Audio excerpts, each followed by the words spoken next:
आखिरी सवारी।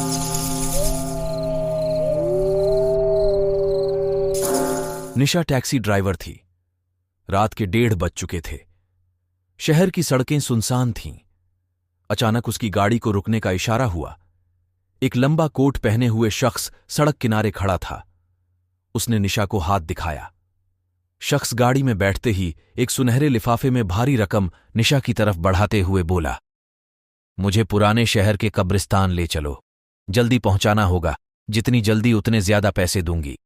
निशा को रात को कब्रिस्तान जाना पसंद नहीं था, परंतु पैसों का लालच दबाना मुश्किल था। वो गाड़ी स्टार्ट कर चली। रास्ते में शख्स खामोश रहा, बस कभी कभी घबराकर इधर उधर देखता था। कब्रिस्तान के पास पहुंचते ही शख्स ने गाड़ी रोकने को कहा।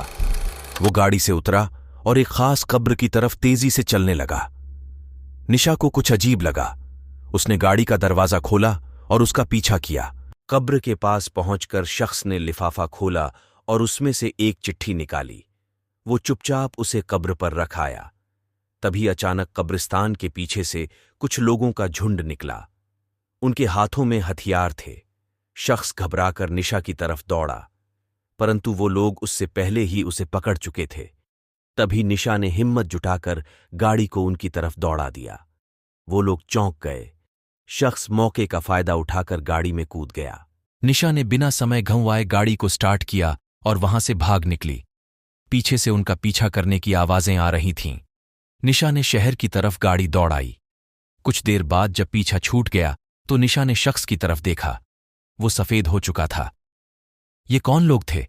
आपने कब्र पर क्या रखा था? निशा ने घबराते हुए पूछा।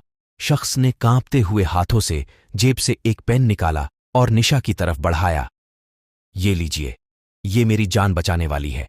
उस चिट्ठी में मैंने लिखा है। उसके बोलने से पहले ही शख्स की सांसें थम गईं।